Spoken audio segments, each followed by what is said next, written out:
और जैसे ही जहाँ उनको नील माधव के दर्शन करने थे तो कहाँ के उन्होंने पाया कि नील माधव वहाँ से अप्रकट हो गए।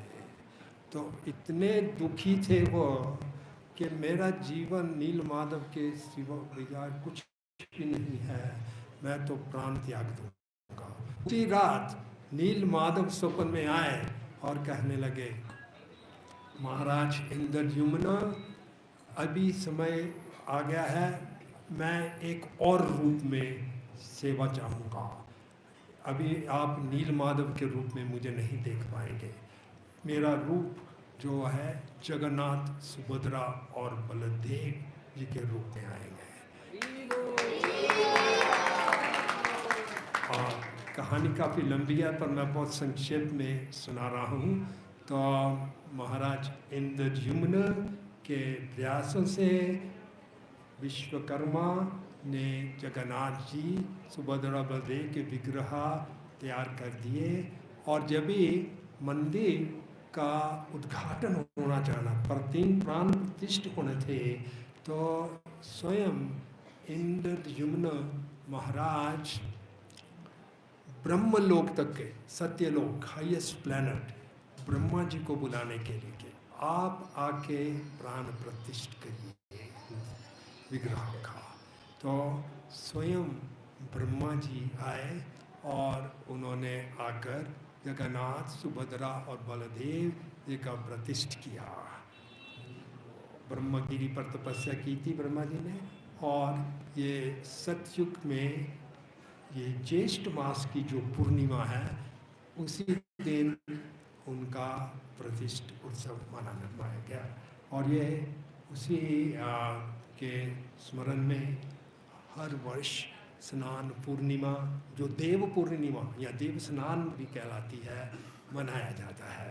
तो इस दिन जगन्नाथ जी, सुभद्रा और बलराम जी को बहुत धूमधाम से प्रोसेशन में विजय पहांडी बोलते हैं, आप देखते शंखा चक्का बाते, बेल्स बजती, बहुत धूमधाम से मंदिर जो है, श्री मंदिर से लेकर एक मंदिर में बहुत ऊंची वेदी बनाई जाती है।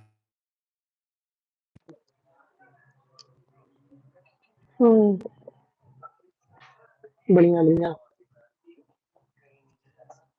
प्रसाद। अरे अभी तो भूख लगेगा। अभी लगा नहीं है। अरे भूख लगेगा। कृपा करते हैं, इस दिन बाहर से भी दर्शन कर सकते हैं। और रथ यात्रा में कोई भी रथ पर चढ़कर जगन्नाथ जी के दर्शन के स्पर्श भी कर सकता है, लेकिन और दिनों में मंदिर में नहीं जाने देते। तो इस स्नान उत्सव में देवतागण भी आते हैं, वो भी दर्शन करते हैं। हम नहीं उनके दर्शन कर सकते, लेकिन देवतागण भी पार्टिसिपेट करते हैं। और ये जो सेरेमनी, स्नान पूजा की सेरेमनी जो है, ये जो नील माधव के पहले आराधना करते थे, विश्ववासु था उनका नाम, वो शाबर थे।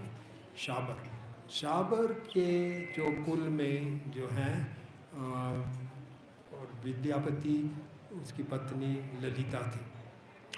तो उसी परिवार के जो लोग हैं वो दैत्य कहलाते हैं, दैत्य द्वारा कहलाते हैं। और दिनों में खाली ब्राह्मण पूजा करते हैं, लेकिन ये जो स्नान यात्रा है उसमें शाबर लोग के जो है वो ही करते हैं। और ये 15 दिन तक रहती है, स्नान करते हैं, क्योंकि इतनी गर्मी होती है उड़ीसा में, यहाँ से भी ज़्यादा गर्मी है।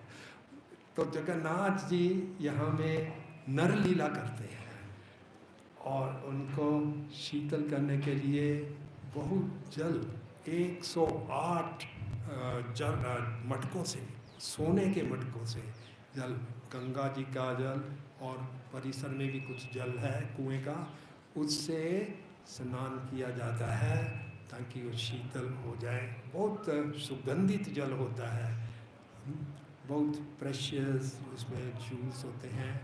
और जल से स्नान करने के बाद